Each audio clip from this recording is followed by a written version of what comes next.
नमस्कार, आप देख रहे हैं हमारा समाचार और मैं आपके साथ अंजनी डांगी। देखिए, आज हम शहीद स्मारक पर मौजूद हैं और यहाँ पे कुछ लोग हैं जिनके साथ घोटाला हुआ है। कोई प्राइवेट कंपनी है जिन्होंने इनके साथ 20 करोड़ रुपए का घोटाला किया है। तो इनसे जानते हैं कि आखिर क्या कुछ कारण रहा होगा, क्या स्थिति है और क्या हालात हैं अब इनके।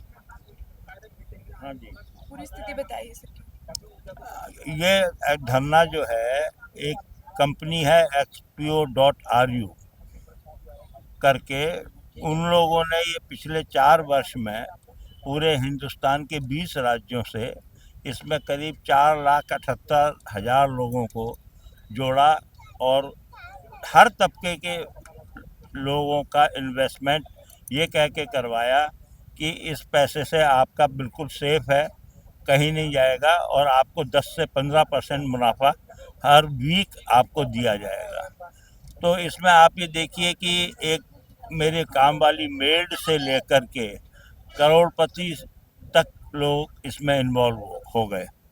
मेरा खुद का भी 20 लाख रुपया इसमें लगा और वो भी जिस दिन ये कंपनी के ऊपर केस दर्ज किया IPS पंकज यादव ने 12 नवंबर को, उसके बाद 13 नवंबर को मेरे पैसे लगवा दिए।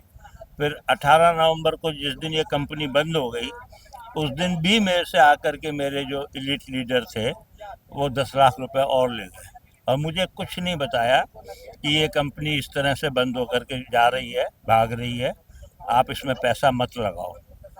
वो तो मेरे एक मित्र हैं जिनके मार्फत में इसमें एंटर किया था, उन्होंने बहुत कह सुन करके उन लीडर से मेरे को 2-3 लाख रुपए वापस दिलवाए और बाकी का आश्वासन ही आश्वासन दे रखा है कि हम आपका पैसा वापस देंगे देंगे देंगे, लेकिन अब कोई वापस नहीं देता, सब भाग चुके हैं। तो ये जो मेन प्रमोटर हैं, 8 या 10 मेन प्रमोटर हैं, जिसमें रजत शर्मा, विजय मौर्य, संदीप सिगर, एलन चौधरी, ईश्वर वर्मा, विजय मौर्य और एक सुरेंद्र सैनी, ये सब लोग तो इंडिया छोड़ के बाहर जाके बैठ गए और उनके द्वारा जो नियुक्त किए गए थे 125 मैनेजर, यानी इलाइट लीडर बोलते हैं इस कंपनी के, उन लोगों ने इंडिया के अंदर छुप के बैठे हुए हैं और एक्चुअल में पैसा कलेक्शन का सारा काम उन्हीं के निर्देशन में और उन्हीं के डायरेक्शन में होता था। जगह जगह होटलों में ले आके वो सेमिनार करते थे, मीटिंग करते थे और गारंटियां देते थे कि आपकी एक एक पाई सुरक्षित है और आपको मिनिमम 10 to 15% तक का पर वीक प्रॉफिट देंगे हम लोग। तो बहुत से लोगों को मिला थोड़े दिन और उन्होंने जो कमाया वापस से उसी में इन्वेस्ट करवा दिया उनका, कि बोले कमा के क्या करोगे, खर्चे लायक रख लो, 10-20 हज़ार 50 हज़ार जितने चाहिए। आपने 4-5 लाख खरीद, आपका प्रॉफिट इकट्ठा हुआ है, आप री इन्वेस्ट कर दो। तो ऐसे कर करके इन्होंने 36,000 करोड़ रुपए पब्लिक के इकट्ठे कर लिए और एक दिन अचानक से ताला लगा के भाग गए। और आज 6 महीने हो गए, पब्लिक मतलब इस कदर हताश है कि 12 तो इसके अंदर लोगों ने अब तक सुसाइड कर लिया पैसा नहीं मिलने की वजह से। और अभी कम से कम सैकड़ों लोग इस स्थिति में आ गए हैं कि उनका जीवन की पूरी कमाई खर्च हो चुकी, इसके अंदर XPO में लूटी जा चुकी है इन लुटेरों के द्वारा और कोई संभावना नज़र नहीं आ रही। लेकिन अब हमारे कुछ ग्रुप बनाए हमने अपने मोबाइल के ऊपर, उनको आश्वासन दिया, उनको कहा कि आप ऐसा कोई कदम ना उठाएं आत्महत्या जैसा, हम आपके लिए उस लड़ाई को लड़ेंगे। और उसको लड़ने के लिए हमारे ललित कौरा जी हैं लुधियाना पंजाब से, माधव राम शर्मा जी हैं बयाना भरतपुर से, विक्रम जी हैं, एक लक्ष्मण राठौड़ जी हैं, महेंद्र जी, ऐसे काफ़ी लोग आए जो जिन्होंने इस लड़ाई को आगे बढ़ा रहे हैं। अब ये हाई कोर्ट में भी चल रहा है, मुख्यमंत्री लेवल पर भी इसकी जांच कमेटी गठित हो गई है, ये सारा मामला CID को जा रहा है। अब इनमें आगे इन्वेस्टिगेशन होगा और ये सब लोग पकड़े जाएंगे और इनको एक ही उद्देश्य है कि इनको इनके कर्मों की सज़ा दिलाई जाए और पब्लिक का जो पैसा इन्होंने लूटा है वो उनको वापस देना ही पड़ेगा। समय लग सकता है लेकिन मिलेगा जरूर। तो अभी तक कुछ मुआवजा दिया है आपको? मुआवजा कुछ नहीं, अभी तक तो ये सिर्फ रोज नए नए झूठे आश्वासन देते हैं कि आप इस कंपनी को ज्वाइन कर लें, आपको हम नए वाले में आप ज्वाइन करिए, उसमें आपको हम कमा के देंगे। लेकिन नहीं, अब कोई भी कंपनी के लालच में नहीं आना है। और मैं तो कहूँगा कि सरकार को इस तरह के जितने प्लेटफॉर्म चल रहे हैं, जैसे इतनी ऐसी जितनी स्कीमें चल रही हैं, उन सब के ऊपर रोक लगानी चाहिए, ताकि और लोग ना फंसें इसमें। तो अगर कोई मुआवजा नहीं दिया गया तो आगे का आपका क्या कदम रहेगा? ऐसे नहीं नहीं, हमारा प्रशासन से, न्यायपालिका से, जिस भी लेवल के ऊपर हम इनका घेराव कर सकते हैं, इनको पकड़ के ला सकते हैं इंडिया, और इनकी संपत्तियां जब्त कराने से लेके सारे कार्यक्रम चल रहे हैं। समय लगेगा, कोर्ट के द्वारा भी चल रही है कार्रवाई। डीजीपी साहब को भी ज्ञापन दिया है, अपने कमिश्नर साहब को भी ज्ञापन दिया है, मुख्यमंत्री साहब को भी ज्ञापन दिया है, और उन्होंने आश्वासन दिया है आप निश्चिंत रहें, इसकी हम एक जांच करा रहे हैं सीआईडी के द्वारा, और जांच करा करके अतिशीघ्र आप लोगों को इसके लिए हम कार्रवाई करते हुए दिखेंगे, और इनको सबको अरेस्ट किया जाएगा, और इन सब से आपका पैसा जो भी ये लूट के भागे हैं, आपको दिलवाने का पूरा प्रयास करेगी। सरकार हमारे साथ है, प्रशासन हमारे साथ है, और जितनी उन लोगों ने इस पैसे से करोड़ों अरबों रुपए की संपत्तियां खरीदी हैं, बनाई हैं, वो सब जब्त की जाएंगी। समय लगेगा, मैंने कहा आपको शुरू से, थोड़ा टाइम लगेगा, लेकिन एक एक भाई बहन का पैसा वापस दिलवाया जाएगा। क्या कुछ कहेंगे आप इस घोटाले को लेकर? मैडम, मैं तो यही कहूँगा, जो हमारे साथ में ठगी हुई है तो उन लोगों को, दोषियों को फांसी की सज़ा से होनी चाहिए। और हम तो यही चाहते हैं कि दोबारा हमारे लोगों के साथ में ऐसी ठगी ना हो। मैंने इसमें 18 लाख का इन्वेस्ट किया है। मैंने बैंक लोन लिया था, और मेरी एक दुकान है, दुकान पे भी लोन लिया था। हमें उस तरीके से फंसाया गया है कि हमें वो ऐसे कहते थे कि हमने इसकी ट्रेडिंग की है, हमने इसकी पढ़ाई की है, और उस तरीके से हमें बताया गया था, और उसके जाल में फंसे। तो आपको अभी तक एक पैसा भी नहीं मिला? आपने 18 लाख रुपए खर्च किए हैं इस पे। कुछ पैसा आया था 1-2 महीने, उसके बाद में बंद हो गई। प्राइवेट कंपनी ने इतना बड़ा घोटाला किया है, क्या कुछ कहेंगे? और आपका कितना घोटाला हो गया, इसमें कितने पैसों का नुकसान हुआ है? इसमें प्राइवेट कंपनी है, ये रशिया से बताई गई थी, लेकिन संचालन इसका जयपुर से हो रहा था, मानसरोवर से। और इसमें जो एक्सपीओ कंपनी बनाने वाले झुंझुनू के हैं, ये भी राजस्थान से, और जो इसके संचालन करते हैं वो भी राजस्थान से, यानी सभी जो भी है राजस्थान। इसमें कम से कम 20 राज्यों में घोटाला किए हैं इन लोगों ने। सबसे ज़्यादा बड़ा घोटाला हुआ है जयपुर राजस्थान में। यहाँ पर इसमें ये नहीं केवल आम आदमी इसमें पैसे लगाया है, इसमें पुलिस भी है, गवर्नमेंट सर्वेंट जो है, बॉर्डर पर के जो ड्यूटी करते हैं वो भी है। इसमें नगर निगम, जेडीए, कलेक्ट्री, लाइट विभाग, जलदाय विभाग, यानी सारे विभाग के इसमें वकील, सभी तरह के लोग इसमें इन्वेस्ट किए हैं। इसके साथ साथ गरीब भी है, मीडियम वर्ग के लोग भी हैं, किए हैं। बहुत सारे लोग सरकारी नौकरी जॉब छोड़ के इसमें लग गए, और वो मुंह के बल गिरे हैं अभी, क्योंकि उनकी नौकरी भी गई और ये भी हाथ से गया। तो इसमें हर तरह के लोग इन्वेस्ट किए हैं, भरोसे विश्वास पर किए हैं, और ऐसा लग नहीं रहा था कि इस तरह से विश्वास दिलाई गई थी कि आपके मूल राशि जो रकम है, ये आपके अगर कुछ एक्सपीओ पे होता है तो मूल राशि आपको दे दिया जाएगा, इस पर कोई भी प्रभाव नहीं पड़ेगा।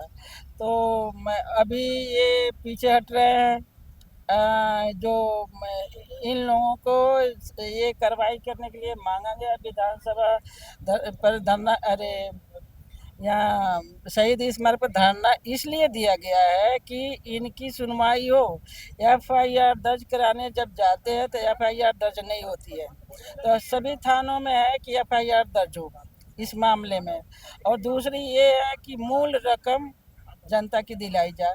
जितनी संपत्तियां उन लोगों ने बनाई है, जनता के पैसे से संपत्तियां बनाई है, तो उनकी संपत्तियों को बेचकर उसको नीलाम करके सरकार आम जनता को पैसा दे। तो आपने कितने पैसे इन्वेस्ट किए थे इसमें? मैं 6 लाख की अच्छा, अभी तक एक भी पैसा नहीं आया वापस आपका? वैसे नहीं आया। तो सर सरकार क्या बोल रही है? इतना बड़ा घोटाला हुआ है, सरकार का क्या कहना है इस घोटाले में? अब सरकार तो ये बोल रही है कि इसकी जांच कराएंगे, तो मैं तो चाहती हूँ सीबीआई जांच हो इसमें, और सरकार बढ़ चढ़ के हिस्सा ले और मूल रकम तो जनता को दिलाए। तो मतलब ये करोड़ों का जितना घोटाला वो पैसे वापस मिलेंगे सभी लोगों को? इसमें सरकार के नज़र में तो ये है कि 3200 करोड़ के घोटाला सरकार के सामने ये आया है, लेकिन ये है 20,000 करोड़, 5 लाख लोग इन्वेस्टर हैं।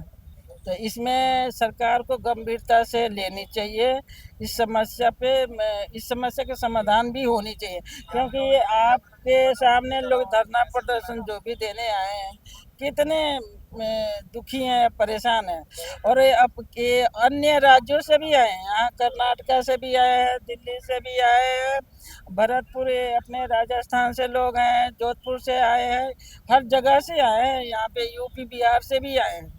तो यह है कि जब ये संचालन जयपुर से था तो यहाँ की सरकार इस पे कड़ी से कड़ी कार्रवाई करके हम लोग को मूल रकम दिलाएगी। शीला तिवारी, सर्वधर्म महिला शक्ति संस्था अध्यक्ष, जयपुर। क्या कुछ कहेंगे आप इस घोटाले को लेकर? जी 3200 करोड़ का ये एक स्कैम है जो भरतपुर पुलिस में आईपीएस पंकज यादव जी ने के नेतृत्व में इसकी जांच हुई है और खुलासा हुआ है। पीड़ितों को 3 महीने तक ये आश्वासन दिया गया कि आप एफआईआर मत कराइए, आप लोगों का विड्रॉल सेफ है, वो आपको मिल जाएगा। लेकिन 5 महीने बीत जाने के बाद भी जब लोगों को उनका पैसा नहीं मिला तो लोगों ने अपना पैशंस खो दिया और वो लोग बड़ी तादाद में एफआईआर कराने के लिए पुलिस स्टेशन में और न्यायालय की ओर समक्ष प्रस्तुत हुए। इसके अलावा जो यहाँ पे आप पीड़ितों को जिनको भी आप देख रहे हैं, इन्हें हम लीगली असिस्ट कर रहे हैं। इनको परिवार के माध्यम से, नोटिस के माध्यम से, कोर्ट इस्तगासे के माध्यम से, पुलिस कंप्लेंट करके ये हर तरह से इनकी एफआईआर दर्ज कराने की कोशिश की जाएगी। जी मैम। पहले तो आप ये बताइए कहाँ से आए हो आप? मैडम मैं जयपुर से ही हूँ। जयपुर से हो? जी अपना नाम बताइए।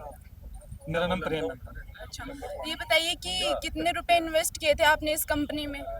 मैंने 1,63,000 रुपये इन्वेस्ट कर रखे इसमें। अच्छा, और कुछ मिला भी क्या आपको वापस? हाँ, लगभग लाख रुपए के आसपास तो मिल रहा था, लेकिन उन पैसों को जब मुझे लालच आया तो मैंने ससुराल पक्ष के पैसे लगा दिए, मेरे सासू जी के पैसे लगा दिए, 2 लाख रुपए लगा दिए मैंने उनके। मेरे सासू पूछते, मेरे टीम वगैरह मुझसे पूछती है, भैया हमारा पैसा क्या हुआ? बोले यार आज हमारे साथ चलो आप लोग, मैं भी तो लड़ रहा हूँ, आपके पैसे के लिए लड़ रहा हूँ यार, मेरा तो ना के बराबर तुम्हारे लिए लड़ रहा हूँ। वो लोग भी आज नहीं आए, मानते मेरे सासू नहीं आ सकती, वो क्या बताऊँ, वो मजदूरी करते, बेलदारे हैं। अब उनका पैसा मैंने लगवा दिया, साला मैं बेवकूफ़ था जो उनका पैसा लगवा दिया। आपको कैसे पता चला इस कंपनी के बारे में? आपने इन्वेस्ट कर दिए इतने पैसे, कुछ प्रूफ मैंने दिया था? शुरुआत में छोटा ही करा था 10,000 रुपये। जैसे अभी थोड़ी देर पहले 2-3 दिन पहले रजत शर्मा लाइव आया था, उसने एक बात बोली थी, इतनी कंपनी आई इतनी चली गई, आज तक तो उन पर केस नहीं हुआ। अरे भाई उसमें 10-5 हज़ार से ज़्यादा कोई नहीं लगाया, इसलिए वो चली गई। लाखों रुपये नहीं थे, लाखों रुपये इसलिए हम रोड पे हैं, भाई हमारा पैसा दे दे, हम वापस केस ले लेंगे। सही बताऊँ तो देखो, तो कहाँ के थे वो कंपनी खोली जिन्होंने? बताता तो ये था कि रशिया की है ये। अच्छा, रशिया की कंपनी। अब वो कहाँ गए हैं बंद करके? जिस दिन एफआईआर दर्ज हुई 12 तारीख को, और उसके बाद वो यहाँ से फरार हो गए जो थे। मतलब कोई आइडिया नहीं है कि वो कहाँ है इस वक्त? कोई आइडिया नहीं है। और मैं तो ये चाहता हूँ, अगर पता लगाना चाहते हैं ये लोग कहाँ पर हैं, तो मेरा कहना ये है कि एक ही टाइम पे एक ही पोस्ट ट्विटर पे डाल दीजिए। सही बता रहा हूँ, ट्विटर पूरे वर्ल्ड में चलता है और वो सबके पास पहुँचेगी। जो भी ये काम करके भगे हैं, उनके अड़ोस पड़ोस में जब वो पोस्ट देखेंगे, भाई ये लोग पड़ोस में रहते हैं हमारे, तो वो बताएंगे ये लोग यहाँ रहते हैं, वो पकड़ाई में आएंगे। मेरा कहने का मतलब यही है कि ट्विटर पे एक ही टाइम पे एक पोस्ट डाल दीजिए मैडम। तो हमारे साथ में माधव राम जी हैं जिन्होंने ये पूरा धरना प्रदर्शन करवाया है, तो इनसे जानते हैं आखिर क्या है सच्चाई। ये XPO.RU नाम की कंपनी थी और ये अपने आप को 2016 से रसिया से संचालित होना बताती थी। इनके जो भारत में ये बताती थी कि 2021-22 में भारत में इन्होंने जो भारत सरकार से मान्यता ली। भारत सरकार से इन्होंने बताया कि हम जो है सारे रूल्स और रेगुलेशन को फॉलो करते हैं। रजत शर्मा नाम के पहले व्यक्ति थे जिन्होंने ये कहा कि इस कंपनी से जुड़ने वाला भारत में पहला व्यक्ति मैं हूँ। वो 2021-22 में अपने आप को जुड़ना बताते थे। लगभग 4.5 लाख क्लाइंट पूरे देश में थे। 20 राज्यों के लोगों के साथ इन्होंने जो ठगी कारित की, और जो ठगी की जो राशि थी वो राशि लगभग 20,000 करोड़ रुपए की ठगी इनके द्वारा पूरे देश से की गई। और अभी इनमें से जो 5 लोग हैं इनके खिलाफ जो है 2025 नवंबर 12 को इनके खिलाफ पहली एफआईआर भरतपुर मथुरा गेट थाने में 0703 नंबर की दर्ज हुई। सुमोटो संज्ञान लिया गया। तो आईपीएस पंकज यादव थे, उनके द्वारा इस मामले का इन्वेस्टिगेशन किया गया। 12 तारीख को एफआईआर हुई। 13 तारीख को जो है उन्होंने इसके 5 एलाइड मेंबर जो हैं, 5 आईबी को इन्होंने अरेस्ट किया। उसके बाद 14 तारीख को जो है जब प्रेस कॉन्फ्रेंस के जरिए लोगों को पता लगा कि ये बताते थे कि हम जो है ट्रेडिंग करते हैं और फॉरेक्स फॉरेक्स में ट्रेडिंग करते हैं, ट्रेडिंग के माध्यम से प्रॉफिट बनाते हैं और उस प्रॉफिट में से जो अपना प्रॉफिट निकालते हैं और बचा हुआ प्रॉफिट जो है क्लाइंट के लिए ट्रांसफ़र करते हैं। जब पंकज जी ने प्रेस कॉन्फ्रेंस करके बताया कि हमें कहीं भी ट्रेडिंग के कोई भी साक्ष्य नहीं मिले हैं और सारा की सारा ये मनी रोटेशन का खेल था, तब लोगों को पता चला कि हमारे साथ फ्रॉड हो गया है। उससे पहले किसी को नहीं पता था कि उनके साथ फ्रॉड हुआ है। फिर उसके बाद इन्होंने ये कंपनी के द्वारा ये बताया गया कि 28 फरवरी 2026 तक आपकी जो सारी की सारी पेंडेंसी है सारी की सारी क्लियर कर दी जाएगी। इन्होंने बताया कि क्या कहते हैं, चूँकि मामला कोर्ट में है और जैसे इनके खिलाफ जो चार्जशीट पेश हो जाएगी, हम आपका जो पेमेंट है, जो विड्रॉल है, जो हमारे द्वारा रोका गया है, उसको हम क्लियर कर देंगे। लेकिन 28 फरवरी 2026 तक भी उनका जो आश्वासन था वो खोखला निकला। फिर उसके बाद जो है लोगों को पता चला कि अब हमारे साथ 100% जो है ठगी हो गई है। फिर उसके बाद जो लोग उनके खिलाफ जो है अब प्रदर्शन करने पर उतर आए। तो सर, इतना बड़ा करोड़ों का घोटाला हुआ है, सरकार प्रशासन क्या कदम उठा रही है इसको लेकर? देखिए, सरकार और प्रशासन ने तत्परता दिखाई, तभी 12 नवंबर को जो एफआईआर हुई थी, सरकारी एफआईआर, वो प्रशासन ने तत्परता दिखाई तभी हुई, क्योंकि वो किसी प्राइवेट व्यक्ति के द्वारा कराई गई एफआईआर नहीं थी। 12 नवंबर 2025 को सुमोटो संज्ञान जो है भरतपुर के मथुरा गेट थाने से लिया गया। तो वो सब इंस्पेक्टर हैं होतम सिंह जी। जब पंकज यादव जी को पता चला कि इस तरीके की कंपनी जो है चल रही है और लोगों के साथ जो है धोखाधड़ी कर रही है, तो वो सरकार की तत्परता के कारण ही लोगों के संज्ञान में ये मामला है। तो क्या लगता है सबको उनके पैसे वापस मिल जाएंगे? देखिए, हमारी जो लड़ाई है, जब तक इन्वेस्टर का पाई उनको वापस नहीं मिल जाता है, तब तक ये हमारी लड़ाई जारी रहेगी। आज हम सीएम साहब से मुलाकात करने के लिए गए, चूँकि हमें टाइम सुबह का दिया गया था, हम लेट हो गए थे, हम 1 बजे पहुँचे थे।